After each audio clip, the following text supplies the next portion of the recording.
जब शिव मौन होते हैं तब समय बोल उठता है, और जब महाकाल जागते हैं तो युगों की उल्टी गिनती शुरू हो जाती है। सुन रहे हो ना आप? ये कोई कहानी नहीं, कलयुग के अंत की दस्तक है। भारत में मौजूद है 10 ऐसे रहस्यमयी शिवलिंग जिनका आकार हर रोज बदल रहा है। कोई आसमान की ओर फटता चला जा रहा है तो कोई धरती को चीर कर पाताल की गहराइयों में समा रहा है। कहते हैं जिस दिन इन शिवलिंगों ने अपनी अंतिम सीमा पार कर ली, उसी दिन सब कुछ खत्म हो जाएगा। ना इंटरनेट बचेगा, ना विज्ञान काम करेगा। बचेगा तो बस एक नाम, महाकाल। वैज्ञानिकों ने जब इन शिवलिंगों का सच जानने की कोशिश की तो उनके सैटेलाइट्स फेल हो गए, कंपास घूम गया और गणनाएं खुद को ही काटने लगी। शिव की लीला देखकर वो लौटे नहीं, बल्कि वहां से कांपते हुए भागे थे। आज मैं आपको दिखाने जा रहा हूं वो 10 अलौकिक शिवलिंग जो सिर्फ पत्थर नहीं, टाइम बम है, जो कलयुग के सीने पर टिक टिक कर रहे हैं। तो अगर आप भी सच्चे शिव भक्त हैं तो कमेंट में सच्चे दिल से हर हर महादेव अवश्य लिखें, और चैनल पर न्यू आए हैं तो प्लीज चैनल को सब्सक्राइब करके साथ में घंटी वाला बेल आइकन जरूर दबा दें, ताकि न्यू वीडियो का नोटिफिकेशन आपको सबसे पहले मिल सके। तो चलिए दोस्तों, बिना एक भी पल गवाए इस अद्भुत सफर की शुरुआत करते हैं। मतंगेश्वर महादेव मंदिर। यह मंदिर मध्य प्रदेश के खजुराहो में स्थित है। इस मंदिर की खासियत यह है कि इस मंदिर में स्थित शिवलिंग का आकार दिन ब दिन ऊपर व नीचे की ओर बढ़ता ही जा रहा है, और ऐसा माना जाता है कि जिस दिन इस मंदिर का शिवलिंग नीचे पाताल लोक को टच करेगा, उस दिन कलयुग का अंत हो जाएगा और पृथ्वी पर एक भयंकर महाप्रलय आएगी। कहते हैं कि यह मंदिर 9वीं सदी में निर्मित हुआ था, परंतु यहाँ का जो शिवलिंग है वह और भी बहुत ही ज्यादा प्राचीन है। इस शिवलिंग को महाभारत काल का बताया जाता है। अभी इस शिवलिंग की ऊंचाई 2 मीटर और व्यास 1 मीटर बताया जाता है, लेकिन यह जमीन के अंदर कितना बढ़ चुका है, इसकी सही जानकारी किसी के पास नहीं है। हर साल की कार्तिक पूर्णिमा के दिन पर्यटन विभाग के कर्मचारी आकर इस शिवलिंग की माप करते हैं। इससे पता चलता है कि इस शिवलिंग का आकार हर साल बढ़ रहा है। यह भी कहा जाता है कि यहीं पर शिव और पार्वती का विवाह संपन्न हुआ था, इसीलिए यह मंदिर आदिदेव और आदिशक्ति के पवित्र प्रेम का प्रतीक भी माना जाता है। ऐसा माना जाता है कि इस मंदिर का निर्माण एक चमत्कारिक मणिरत्न के ऊपर कराया गया है। मान्यता अनुसार यह मणि स्वयं भगवान शिव ने सम्राट युधिष्ठिर को प्रदान की थी, जो कि हर मनोकामना को पूरी करती थी। बाद में संन्यास धारण करते समय युधिष्ठिर ने इसे मतंग राशि को दान में दे दिया था। मतंग राशि के पास से यह मणि राजा हर्षवर्मन के पास आई, जिन्होंने इस मणि को धरती के नीचे दबाकर उसके ऊपर इस मंदिर का निर्माण कराया। मातंग ऋषि के नाम पर ही इस मंदिर का नाम मतंगेश्वर महादेव पड़ा है।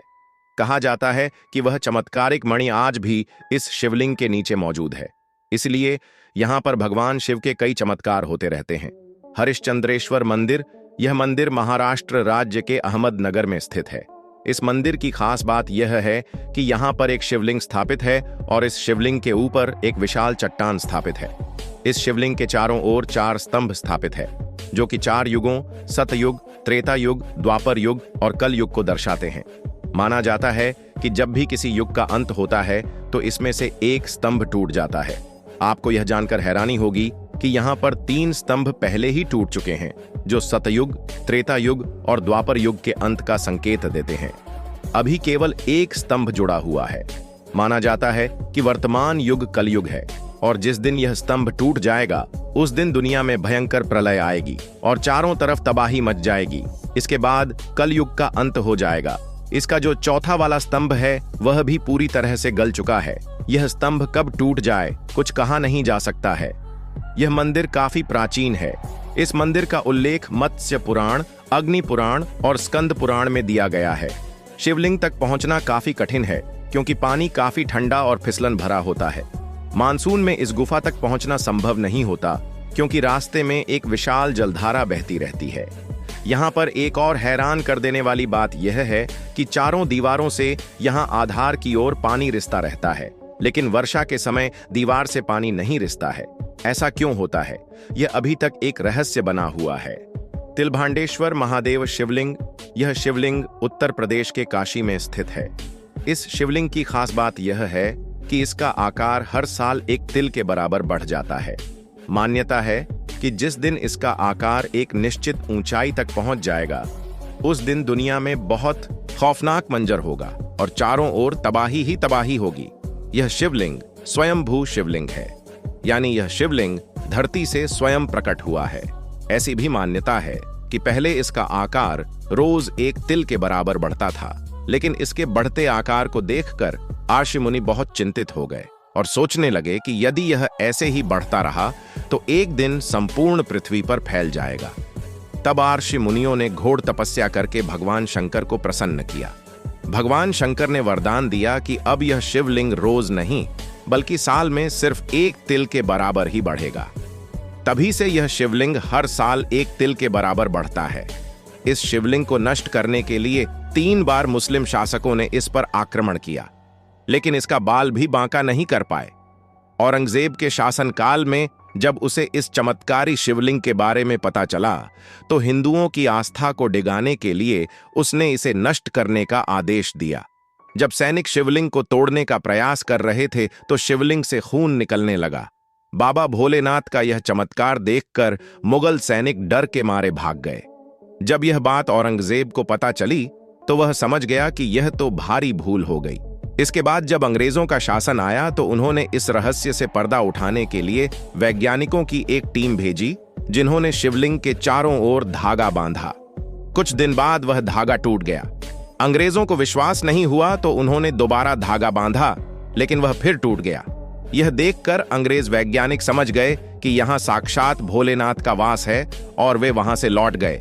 इस शिवलिंग को लेकर यह भी मान्यता है कि यह क्षेत्र आर्षि विभांड की तपस्थली था। आर्षि विभांड यहाँ शिव पूजा करते थे।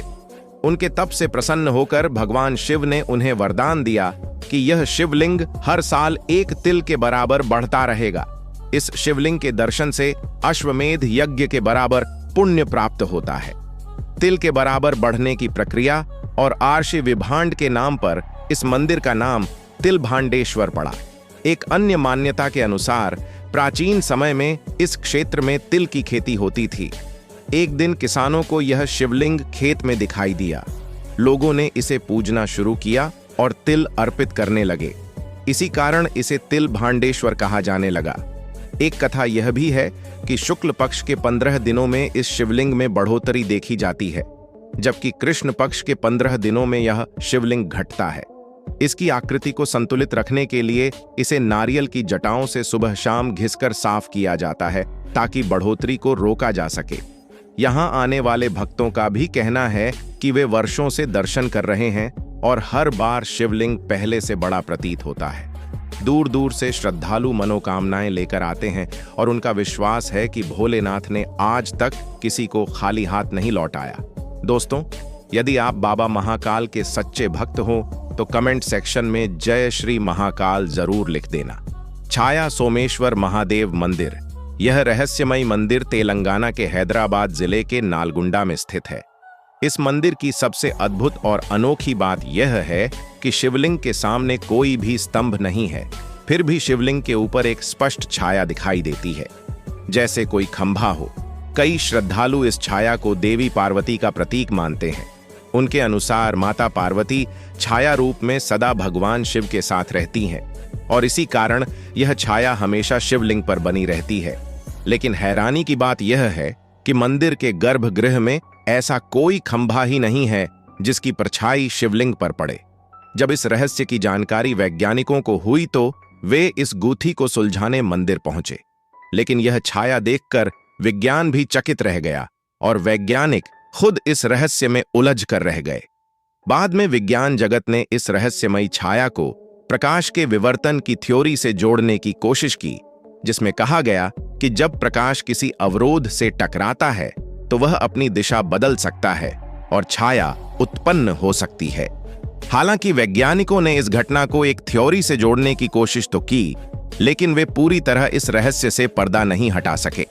अब बड़ा सवाल यह उठता है कि क्या 800 साल पहले भी विज्ञान इतना उन्नत था? क्या उस समय के स्थापत्य और मूर्ति शिल्प में इतना ज्ञान था कि वे विवर्तन की थ्योरी को जानते थे, या फिर यह ईश्वर की लीला है जो आज भी विज्ञान की समझ से परे है? यह मंदिर आज भी भक्तों और वैज्ञानिकों के लिए रहस्य और आस्था का संगम बना हुआ है। तो दोस्तों, आप इस रहस्य के बारे में क्या सोचते हैं? हमें कमेंट सेक्शन में जरूर बताएं। क्या यह विज्ञान है, यह चमत्कार यादती उमा महेश्वर मंदिर? यह चमत्कारी मंदिर आंध्र प्रदेश के कुरनूर जिले में स्थित है।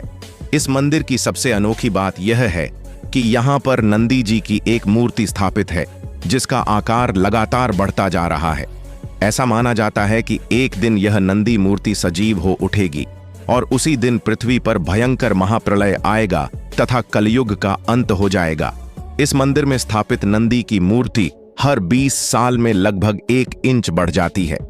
इस रहस्य को समझने के लिए पुरातत्व विभाग द्वारा शोध भी किया गया। शोध के अनुसार इस मूर्ति को जिस विशेष प्रकार के पत्थर से बनाया गया है, उसकी स्वाभाविक प्रवृत्ति विस्तार करने की है, जिस कारण मूर्ति का आकार धीरे धीरे बढ़ रहा है। कहा जाता है कि पहले भक्त इस नंदी की मूर्ति के चारों ओर परिक्रमा कर पाते थे, लेकिन अब इसका आकार इतना बड़ा हो चुका है कि परिक्रमा करना असंभव हो गया है। मंदिर प्रशासन को भी इस बढ़ते आकार को देखते हुए एक पिलर को हटाना पड़ा है। इस मंदिर का निर्माण 15वीं शताब्दी में संगमर राजवंश के राजा हरिहर बुक्का द्वारा कराया गया था। मान्यता है कि ऋषि अगस्त्य इस स्थान पर भगवान वेंकटेश्वर का मंदिर बनाना चाहते थे,